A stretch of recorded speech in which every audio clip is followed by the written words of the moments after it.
Dans le cadre d'un mouvement national, le collectif des policiers municipaux en colère, et plusieurs syndicats appelaient à la grève l'ensemble des fonctionnaires territoriaux ce samedi 3 février. Leurs revendications portaient entre autres sur une meilleure reconnaissance et la revalorisation de leur salaire ainsi que de leur retraite. Ils étaient invités à se rassembler devant les préfectures de région à partir de 14 h.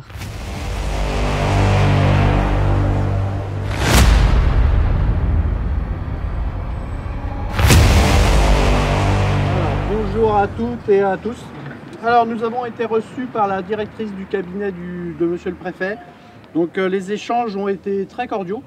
Elle connaissait un peu la police municipale. Donc les échanges étaient beaucoup plus faciles de ce fait. Donc nous lui avons remis notre cahier revendicatif et elle fera remonter aux plus hautes instances. Alors je voulais remercier déjà nos collègues présents et plus précisément les collègues du 49 qui ont fait le déplacement d'Angers pour nous soutenir sur le Mans aujourd'hui. Et Alençon.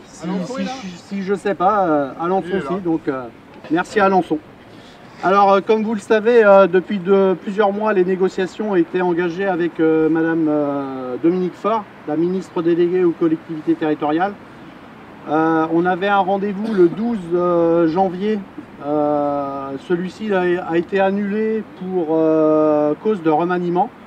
À ce jour, on n'a même plus de ministre de la fonction publique, ça fait voir l'importance de la fonction publique territoriale et la fonction publique en général pour ce gouvernement.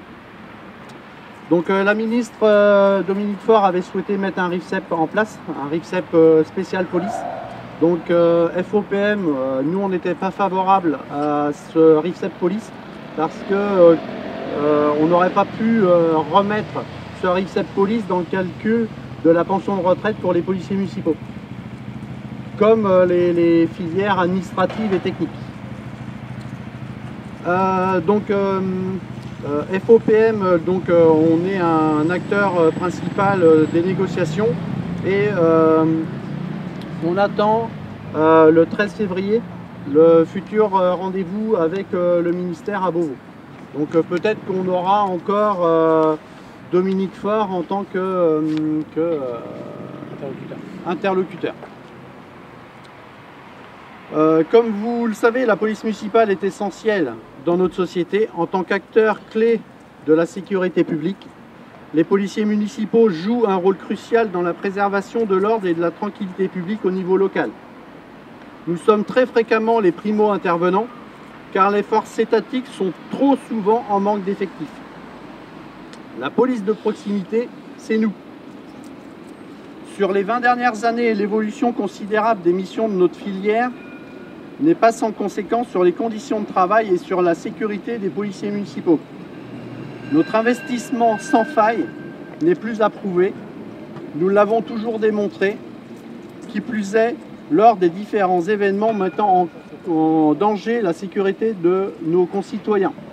Les attentats, les émeutes urbaines, ainsi de suite.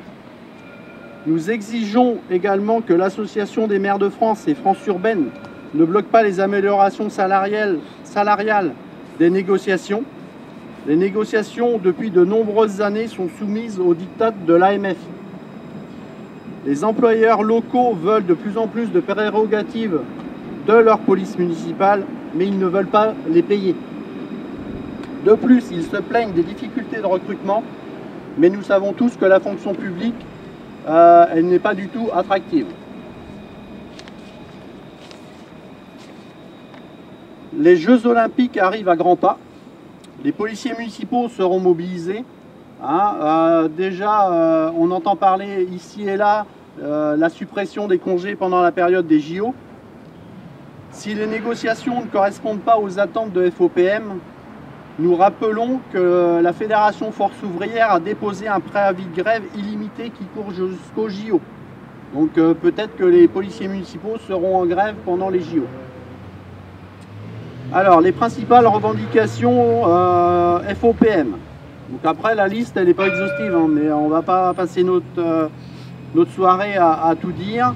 Donc nous, FOPM, on souhaite le dégel du point d'indice et la refonte des grilles des policiers municipaux. Il est intolérable qu'un agent qui fait un métier dangereux comme le nôtre soit payé juste au-dessus du SMIC s'il n'y a pas la prime police et l'IAT.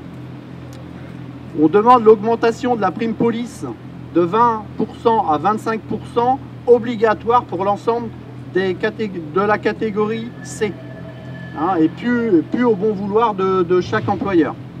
Donc on souhaite aussi l'augmentation de la prime police de 30 à 32% pour les chefs de service catégorie B. La prise en compte de la prime police dans le calcul de notre pension de retraite. Il est inadmissible qu'un agent de police municipale parte en retraite avec une pension inférieure à 1 200 € après une vie passée à protéger et à servir. Nous exigeons un départ dans des conditions dignes. On souhaite l'intégration dans la catégorie supérieure de tous les agents, donc des agents C vers B et de B vers A et de A vers A+. La bonification quinquennale des fonctionnaires actifs, comme la police nationale, la création de NBI spéciales, SINO, motocyclistes, cavaliers, moniteurs des maniements des armes, moniteurs gestes techniques professionnels d'intervention. Donc l'accès aux fichiers pour fluidifier l'exécution de nos missions, parce qu'il est intolérable de contacter la gendarmerie ou la police nationale pour passer un véhicule au fichier ou une personne. Et la création d'un vrai statut pour les ASVP. Les ASVP font un boulot ingrat et avec des risques de violence verbale et physique. Donc on souhaite qu'ils aient aussi un vrai statut. Donc voilà ce qu'on pouvait vous dire aujourd'hui.